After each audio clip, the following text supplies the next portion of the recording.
To me, if it's not really entertaining, I don't know what the reason to have it for. I really don't. It goes in cycles. We've seen that, and we're striving to get back on top. A lot of single fingers in the air at Bowman Gray, more than I've seen even at Bristol, which you see a lot of.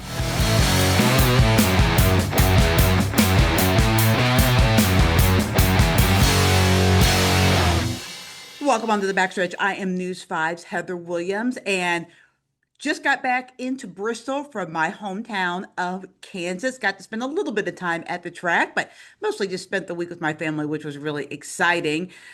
A lot more than I can say for what went on at the track at Kansas. Yes, at times, I mean, Kansas is just one of those races in the next gen car where it's really hard to have a bad race because it's so fast, it's so wide. It promotes more passing, it promotes more entertaining racing. So behind the leader, Kyle Larson, was a good race. But once again, it was one of those Kyle Larson, that man again, one of those races where he just absolutely dominated the field. So, Chris and I are going to discuss this when he joins us here in a little bit via Zoom this week. Is it more some of these races that Kyle Larson is going out and dominating? Is it a next gen car really? Is that the problem in some cases, like at a place like Kansas? Or is it more that maybe Kyle Larson is just that good? When that team is on, when it is clicking, when it is not making mistakes to beat themselves, maybe they just really are, what everybody says they are. The most well prepared, best driver, dominant car in the garage.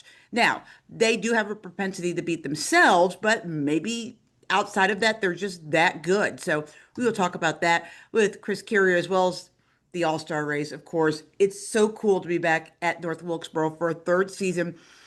Hoping that some of the changes they made will make the racing a little bit more interesting, but just the aura of being inside of North Wilkesboro Speedway, the modern feel with the, while still paying homage to the old school feel of that racetrack. It's really one of the cool stories in sports. What a great revival that has been for that track. So excited to go down there for a third straight year and check out the All-Star race. We'll see, if that promotion's caution will bunch them up and prevent what we've had the first 2 years, which was Kyle Larson dominating the first year, Joey Logano dominating the second year.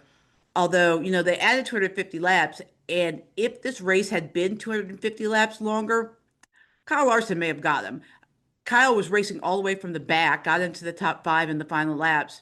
He was coming. So, that may add a little bit more intrigue too, because Larson's going to have to come from the back again. They're not going to qualify in the heat races, so they're going to start at the back of the field for the All-Star race because he's going to be in Indianapolis qualifying for the Indy 500. So it's going to be really interesting to see if any of these changes, extra laps, promoters caution, all that kind of stuff, shakes up the finish a little bit. Hoping so. So we'll talk about that with Chris as well. My guest this week, my favorite. I mean, I don't really have favorites, but it's just kind of a running gag with me and him. Christopher Bell is going to be joining us. Christopher got out to a red hot start, won three of the first four races, I think, or three of the first five races, somewhere like that. I think it's three of the first four, on Daytona 500 being the only one. And he's been kind of quiet recently. And quiet for him is like, fifth through 15th. But he hasn't shown the strength and the dominance, and really Joe Gibbs as a racing as a group hasn't shown the dominance that they did early in the season. We're now moving to some tracks which are traditionally strong tracks for Joe Gibbs Racing. Obviously, last week at Kansas, even though they didn't have that really dominant field, they did have lots of drivers in the top 10 running for most of the day. Even if they didn't get the finish, they certainly had the speed. And then Charlotte, Christopher won that race last year. Nashville, Michigan's coming up. Racetracks that are really good races for that team. So talk to them a little bit about, what's been the issue the last few weeks, and if they feel like this stretch of tracks will work out well for them as they try to compete. Well, everybody's trying to compete with Kyle Larson, right, to nab that regular season championship. So fun conversation with Christopher as always. Let's get going. Joining us now is our crew chief, Chris Carrier, who is also the crew chief for the number 75 Food Country Truck in the Craftsman Truck Series. First, a little bit of explanation. I am on vacation. Chris is getting ready for North Wilkesboro, so our schedules have been kind of crazy to get together. So we're doing this week via Zoom. Technology is a beautiful thing when it works, and we've got it working. So, Chris, let's start with the race that happened this week where I am in Kansas City. Uh, Kyle Larson. He Yeah. absolutely dominated again. So my question is, and I stumbled because I'm trying to figure out how to phrase this correctly. I guess let's start with, are people really frustrated with the racing? Because that race did not pull very well on Jeff Clucks. It was just a good race. Are they frustrated with the racing, or are they frustrated with the fact that Kyle Larson is maybe just better than everybody else? Well, Heather, I think it's a little bit of both. We talked about in last week's show prior to Kansas, beautiful Kansas City and beautiful Kansas. And it is a nice place out there. Nice speedway too, close to the speedway. It's a very nice area. But we talked about, that uh I probably jinxed the whole crowd by saying that, Kansas may be the best racetrack for the next gen cars. That they'd had good races there before, and I think it was last year that it was photo finish, and everybody argued about who actually won, and this and that and the other. But then Kyle Larson goes and kind of stinks up the show, and it's not a real entertaining race. On the scale of entertainment, it didn't rank really high, so that's disappointing. I think that, you know when Kyle Larson when everything's on, when his car is really good and everything goes well, and there's no asteroids falling out of the sky hitting him, dead in the front windshield or anything like that, uh, that motivates him, and he wants to, just to me, it's like it turns a switch on, and he wants to just make sure that everybody knows that, hey, I wore you guys out today. And I'm not saying he's not I don't think he's at all an arrogant person, egotistical, or a bragging person, but he lets his actions do that for him instead of his mouth. And to me, that's okay. But it's kind of like the Michael Jordan. Michael Jordan loved to just beat people down, with his abilities and the fact he was on a good team. And when things went well, it was just, man, it was just hard to beat him. And I think Kyle Larson is somewhat like that. I mean, you look back when Darrell Waltrip was in his prime, I think he was very much like that as well. He enjoyed just kind of stinking up the show. He won a lot of races on short tracks anyway by, leading a lot of laps. And I think Kyle is like this. I think he enjoys doing it. It gives him personal satisfaction. Plus, it builds his team up. It makes his team feel really well too, and it encourages them to say, "Okay, when this really counts the most, way down later in the season when we're running for that championship trophy, we know what we're capable of. We know what our driver's capable of." So let me ask you this question. Do you think that part of the problem is that people are experiencing the race differently, and the fact that when Darrell Waltrip stuck at the show at Bristol in the 80s, people were at the racetrack and they saw the racing going on all over the track. Now more people are watching it on Yes, television and they're missing the yes, whole experience.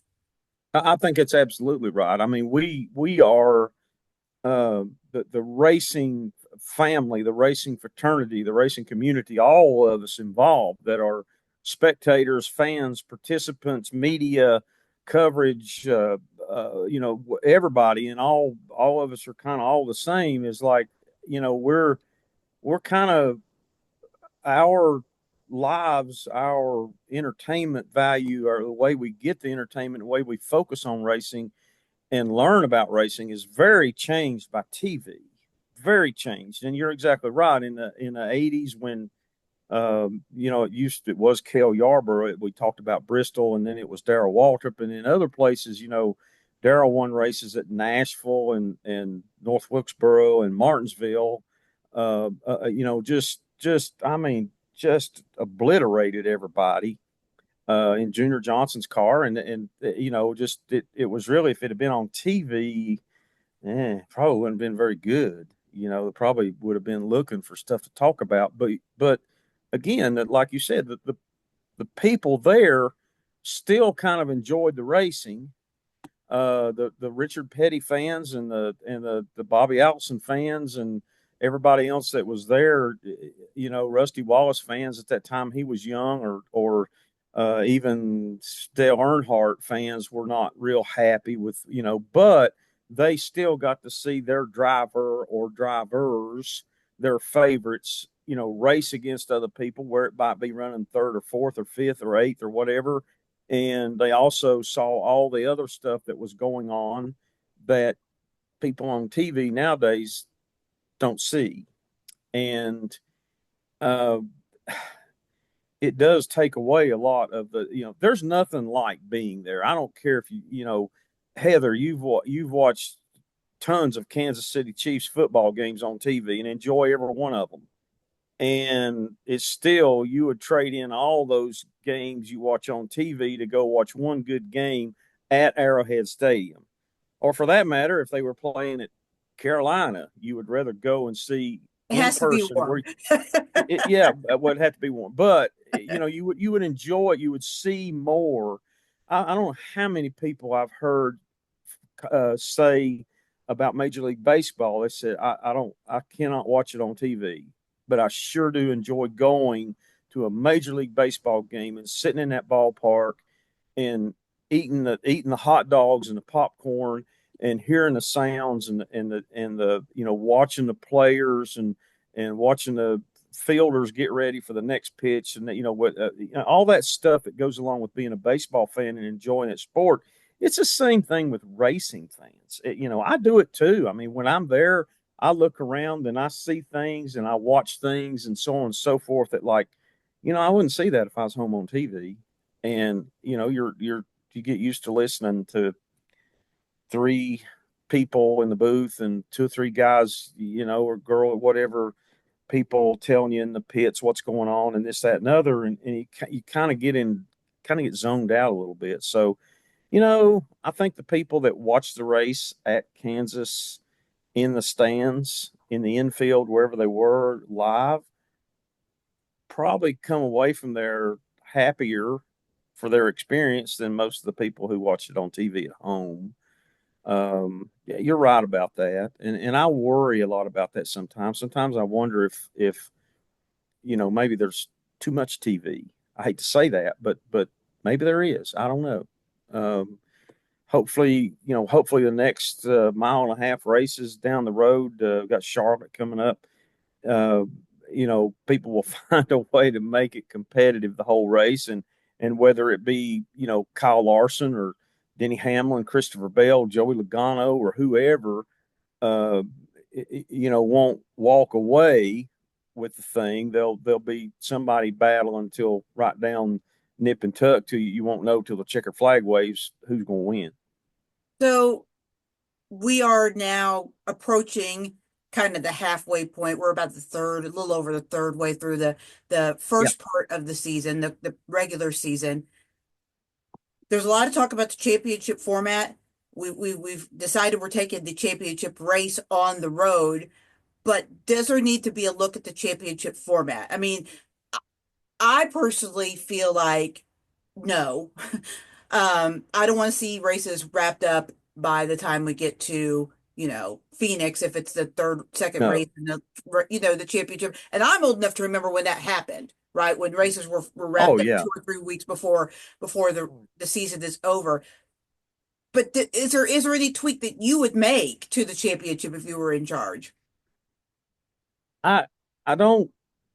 Sometimes I look at I wish there was a way that um it wouldn't come down to four guys and just having one race And I guess the reason of this is you come away a lot of times thinking, uh, that guy wasn't the best all year. Wasn't even close. Isn't that true in all sports? I mean, Yeah, I mean, the Philadelphia Eagles were not the best team all year. They did not have a better record than the no, Chiefs. You no, know, the they did Chiefs were not. the They best team played one record game wise better. all year, Yes, but yes, Philadelphia won the Super Bowl. yeah. You know, I, 2 years ago, the Texas Rangers were a wild card team when they won the World Series. I believe to me the answer to that question is I think that's whatever perspective you're looking through. There are some individuals, some spectators who probably enjoyed the fact that okay, this guy wasn't the best all year long, but by golly, him and his team stepped up and got it done when they had to.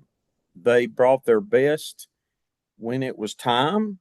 If they had the same race next week, they might not win. They probably wouldn't, but they had it this week. They had it this past Sunday, or whenever the race was. They had it wherever it was, Phoenix or Homestead next year, or wherever it'll be. And they got the breaks. They did their homework. They crossed the T's. They dot the I's, and this time So I think Heather, I think it depends on who is really the one answering that question. I think you're going to get a different opinion from 20 people you ask. You're probably going to get 19 different opinions about it. Like not And knowing who the champion's going to be, right? In the past, you already right, right, always right. knew by, and for that, that's what the regular season championship is for, right? That's what Yes, in football, an yes. AFC championship is for, and baseball divisional championship is for. That's the best team. But Mm-hmm.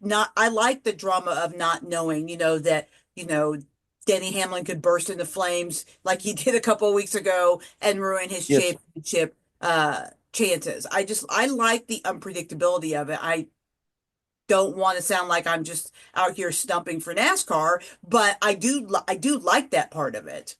I don't dislike it. There's a part of me as a crew chief, as a team member, that says sometimes I just don't know. I feel I don't know if I feel sorry, feel bad, or feel uh, confused or whatever about the fact that I really feel like this guy over here, this team they won the most races. They did this. They led the most laps. They finished, had the most top fives, but they didn't win the team. They probably deserved it. Well, like you say, last year's Super Bowl, the other team probably deserved it more.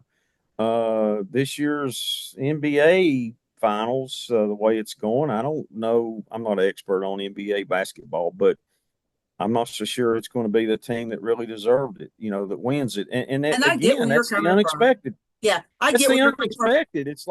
It's like some people are like, man, I want the unexpected. I never want to know going in watching a race or watching a football game or anything, golf or whatever, who's already going to win. And I remember some of those races several years ago when the championship was decided at least one race 1 week ahead of time, and sometimes 3 or 4 weeks ahead of time, basically. And yeah, I remember if you watched the race or went to the race or whatever, you just had to say, okay, I'm going to watch and see who wins this race because Yeah. there's no drama Well, about the and championship. We all already know. I understand what you're saying about, the guy with the most wins or top fives winning a championship. But we got to where we are because Matt Kenseth won one race and won a championship, and Ryan Newman won 6 or 7 races that year and did not win the championship. That's how we got to where we were at the playoffs.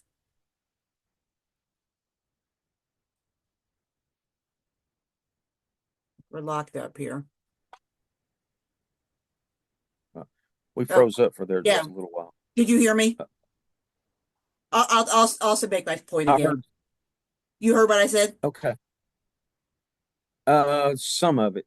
I I'm was not just all. saying that we got to where we are in the playoffs because Matt Kenseth won one race and won a championship, and Ryan Newman Right. won 7 races and didn't win a championship. That's how we Right. got here in the first place. Yeah. Well, and that's the other side of this, which I think was, to be quite honest with you, uh, you're right. That's why NASCAR decided we need to do something different because guys are not. We want to see. That it's guys are going out and racing for points, and maybe hey, I'm okay with a top five, which means I'm not going to take that extra chance on that last restart to try to win this thing. And it was probably taken away from the entertainment value of each race. Now people goes out and let's face it. Austin Cindric said just a couple of weeks ago, he said, "Hey, it's about winning." He talked about his win at Talladega, I believe it was, and he said, you got to do because winning is that's what you have to do to get in the playoffs. He said, now we're in the playoffs, we're in a good position, da da da da, and that's what it is. So everybody's out to win every week, and that should be making weekly racing better. That should be more entertaining because guys are willing to they're willing to sacrifice more, they're willing to risk more, and they're willing to work a little bit harder each race instead of just saying, okay, I really don't have the car I need to win the race and dominate. So I'm just going to make sure that I get a good top five out of this thing, a good points day, go home with my car intact, so on and so forth, and call it successful instead of saying, how can, crew chief saying, how can we pit strategy? We're not going to win this race. We may run fifth, we may run eighth, but how can we pit strategy? How can I roll the dice and maybe come out ahead here and maybe steal a win? The driver's saying, what can I do on a restart to maybe jumble up things? Maybe it'll be a little bit risky. Yeah, I might get in a crash or whatever, might tear the side off this thing, but I might win. It changes the mindset, which I don't think there's an argument that hasn't happened. Going to this playoff format as it is have made drivers and crew chiefs and teams take more risk to try to win and put winning as a premium because that's what's going to get you in the playoffs. If you win, you're basically in. And if you just run instead of just running fifth or 10th all day every week, that may not get you in. It might, but it might not. So it's changed the mindset. That's for sure. I can tell you that it has changed the mindset of drivers and crew chiefs and teams about how they go about and how aggressive they are and how much risk they take. So we don't need to go back to where we were. Maybe there's a tweak here and a tweak there. Um, I like the idea of it revolving the location of the final race. And, at the end of the day, I wish we could, have one at a lot of racetracks, but it's hard to race in bad weather in outside. It's just, you can play football outside. You can even play baseball outside to a point. You can kind of play golf a little bit outside, in bad weather. But racing, it's hard to do. And I don't think anybody really wants to see a championship race decided if it's sleeting or raining real hard or whatever. It's not what would be best for the sport. So we need to try to keep places that are going to be at least a good chance of having good weather. This week, the only thing that matters is the win. We're going for the paycheck at the All-Star race. Um, it's been now, this will be the third season that it's at North Wilkesboro. The previous two races have been absolute stinkers. Guys have won, Yep. Led close to 200 laps in both races. This is a discussion that's gone on in other sports, but has the idea of an all-star race kind of worn its welcome? Like, are we past the point where we need an all-star race? Um, you Good know, question. so many of these guys are good. So many of these guys, even the guys that aren't in the race, you talk about guys that are in the open, Bubba Wallace, Alex Bowman, um, Noah Gragson. I mean, the list goes SVG, the list goes on and on.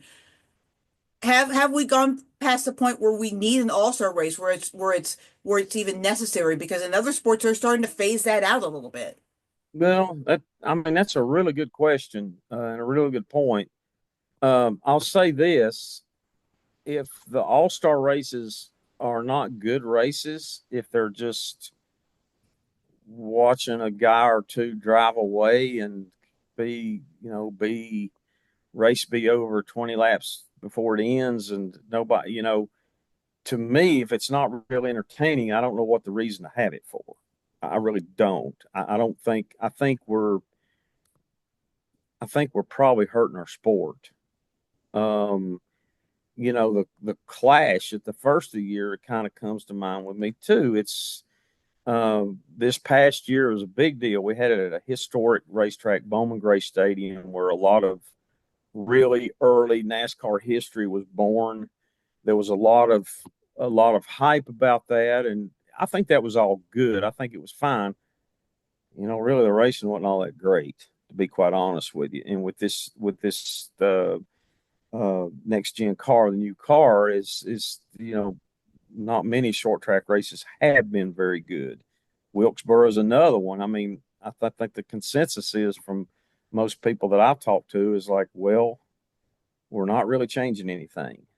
Um, could there be some changes made to the cars and so on that might make the race better? Probably. Um, and then it would be like, okay, if you did I think this is what kind of one thing that killed the run what you brung idea was like, okay, if this works, then what are we going to do? Are we going to run what you brung racing? Would the price of racing would go up about tenfold, in a snap of a finger if that was the case. Is there other things they could try for short track? Probably so. And Heather, there's plenty of people that are far more educated about that than me. Um, Well, as a for as a me, fan watching it, I'd love to see something happen that would make me want to watch that race to the end and say, okay, something's going to happen here. Somebody's tires are going to wear out all quick. Here comes some guy charging like a bull in a china shop trying to win the race. Maybe three or four more have a pit strategy. I don't know, but I would like to see the thing entertaining. And to your point, if it's not, then it's almost like I don't know if I'll watch it next year or not. You for me, know, you kind of touched on, I think, what is the key to keeping both the Clash and the All-Star race interesting, which is moving it around, right? What mm-hmm. made everybody tune Mm-hmm. in, what made Yeah, everybody interested in Bowman Gray was we didn't have any idea what these cars were going to do on Bowman Gray or what the no, tempers or the emotions of the drivers were going to be at Bowman Gray. You know, when the first we time didn't know what the tempers of the fans were going to be at Bowman Gray. right, right. And now let me just Let's tell you, I try. saw a lot of single fingers in the air at Bowman Gray, more than I've seen even at Bristol, which you see a lot of. Um, but one of the things that made North Wilkesboro so interesting the first year and even the second year was the fact that we hadn't been to this historic track in a long time. And I think Right. much like bouncing around the championship race, I think if you bounce around the All-Star race and the Clash, a couple years here, a couple years there, a couple years here, a couple years there, maybe the All-Star, maybe North Wilkesboro becomes where we have the Clash for a year. The Mhm. fairgrounds, the Rockinghams of the world, places Yes. that are great and historic, maybe not ready to hold a cup race because it doesn't have all the amenities you need for that or wide enough pit stops or stalls or whatever, but it still keeps it fresh and interesting. I think I mean, I think that's really kind of the mindset we have to have. It's, you hit on, like they revived Wilkesboro. And let's face it, that conversation had been talked for years. I mean, it was on and on and on, and it was everybody looking toward Dale Earnhardt Jr. to say, "Come on, please make it happen. Do something to make it happen." And how much influence he had, I guess he only knows, but I think it was a lot, and he pushed for it, and it made it happen. And now we've got Rockingham back in the mix. They've done a good job of doing some, resurfacing the track and reviving that track again. I think it would be, I don't think it would be a bad idea at all to say, you know what, let's just have either one of those races at Rockingham next year. Let's see how that works. And maybe we can come up with some ideas to say, try this with these next gen cars. Let's do a little change, aero wise, engine wise, tire wise, or whatever. And who knows? I mean, they may hit the nail on the head. I mean, they may hit the jackpot. So that would be very popular to have a three wide finish at Rockingham for the All Star race, beating and banging all the way down through there. That would be a big shot in the arm, I think, for NASCAR racing. Period. So, Christopher, obviously you got off to a great start to the season, and I'm sure it's nice to know that you've got, you're locked in the playoffs, you've got bonus points, but it seems like you guys have kind of just plateaued the last couple of weeks. Is there something going on, or is it just bad luck? Is it just racing? Like, what's happened in the last couple of weeks? Yeah, Heather, we have not been performing as good as we want to, that's for sure.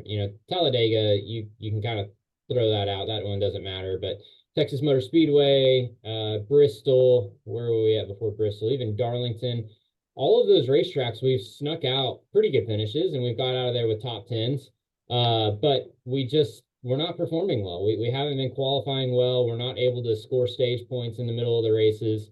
So yeah, we need to take a step, a step ahead and get back to where we were at the beginning of the year. So it's I don't know, it goes in cycles. We've seen that, and we're striving to get back on top. But yeah, consistency's been a problem, and we're aware of that and trying to perform a little bit better.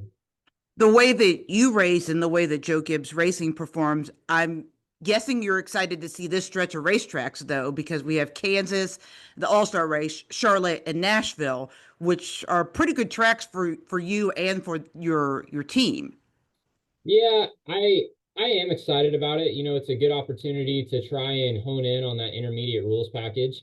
It's pretty interesting because the intermediate rules package hasn't changed in a while, but it seems like that's the 20 car's weakness right now. You put that low downforce short track package on. We've done really well on the road courses at Phoenix, even at Martinsville. We had a pretty good race. But with the intermediate package has been a little bit of our struggle. So it's good that we have a couple of races in a row here, mixed in with that all-star race. But going to Kansas, Charlotte, Nashville, I think we even have Michigan mixed in there as well. So we'll be on this intermediate package, and we need to get better with it. So it'll be a good stretch of races to try and improve on that. See, this is why I love these Zooms, because I'm always fascinated with what drivers say is their performance based on what perception is. Because I mean, you won Charlotte, and I realized there was some rain going on there, but I always think of you and being good at Kansas, but you don't see it that way. So is it expectation, or is it just you? I haven't dived into the numbers. I guess it's just our perception is the Joe Gibbs Racing cars are always good on the intermediate tracks. Yeah, well, I think that's a pretty safe bet, but whenever I say my performance, like it's pretty relative to our teammates. And like looking at Texas Motor Speedway, which I got the best finish out of the team, but there was a lot of carnage in there. Ty had a great race at Texas Motor Speedway. Denny had a really fast car. Ty got shuffled with that unfortunate timed yellow. Denny had the engine issue. Chase Briscoe made a mistake running up front, spinning out. And then even at Bristol Motor Speedway, the team cars ran really well. So it's just our individual team on the 20 car is for whatever reason, we're just struggling to get the balance right on this intermediate package. So yeah, we're working hard on trying to get it dialed in. And Kansas, notoriously has been a good track for the Toyotas. And whenever you have an off day, it's been back half of the top 10, but certainly there's been a couple of my teammates that are always competing for the win, and we need to take that next step to be up there with them. So if not the intermediate tracks, what tracks in this stretch of the summer is are being targeted as Christopher Bell tracks? Like, where do you guys feel like you can make moves and maybe get back to victory lane? Well, normally I would have like Loudon and Gateway and all those tracks, put in the mix, but now those have moved to the fall. So, which is a good thing. I'm really excited about the playoff schedule with Loudon and Gateway and having more short tracks into the playoff schedule, which should be really good for us. With that being said, I think we just need to improve on the intermediate package. And I right now today, I don't feel like it's our strength, but I know that every time we go to the racetrack, we're going to have an opportunity to hit on it. And there's no reason that we can't win at Kansas Speedway. There's no reason that we can't win at Charlotte or Nashville. And you know, the races behind us have been proven that we weren't the strongest JGR car, but we're striving to get there. And I think any week we could hit on it and you know, go out there and win the race. So this week, NASCAR announced that they're going to be bouncing around the championship. As a guy who's a frequenter to the championship for now, where would you like to see the championship? I mean, I feel like Phoenix is a good track for you. And based on this conversation, I'm guessing Homestead, maybe not so much. So, like, if Christopher Bell was running NASCAR, where would you have the championship race? Well, I think having a rotating championship race is super important, to not, you know, get stale and have the same outcome or same contenders every single time that you go to a track. So obviously we're limited by weather whenever it comes to mid-November or early November in the United States. So there's only a couple key markets that you can go to. I think Homestead is very deserving of the championship event. I think Phoenix is very deserving of the championship event. You know, you look at Las Vegas. You know, Texas would be a great place if the track continues to turn in the right direction. Charlotte Motor Speedway would be a great place as long as the weather's fine. Even Kansas Speedway, if you can get lucky on the weather, would be an awesome racetrack. But I think it's important to have a rotation of tracks and not just continue to go to the same place year in and year out. For my final thought today, let's go back to what's kind of been the dominant conversation on the NASCAR channels over the last few weeks, and that is this next gen car. If you haven't had a chance to listen to Denny Hamlin's podcast with Kyle Busch, I highly recommend that. Some great conversations about the next gen car, about the underbody, about some of the things that, let's face it, two of the most successful drivers in the garage area over the last 20 years really think should be done to fix this car. Getting rid of the underbodies is one of their suggestions, but it always seems to kind of go back to, and even NASCAR admitted on their Hauler Talk podcast that they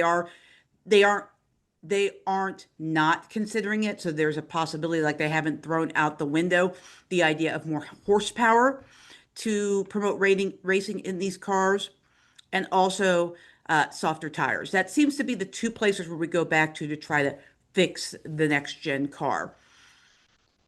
You know, I'm not ready to completely throw out that tweaks need to be made or don't need to be made at places like Kansas and Darlington and Charlotte coming up in a few weeks. But I am a little concerned that the bigger teams are starting to figure this out, and therefore, it may be time to make some tweaks because the racing it wasn't that exciting at Kansas. I mean, there was some great racing for second through fifth, and back in the 15th place area, for a position, because like I said in the intro, it's kind of hard to not find good racing at Kansas. You kind of stumble over it because it is so fast, so wide, just promotes passing more than some of the other tracks. But when you're kind of saying that in this generation of car that Kansas was a little bit of a letdown, and then we had Bristol was a letdown.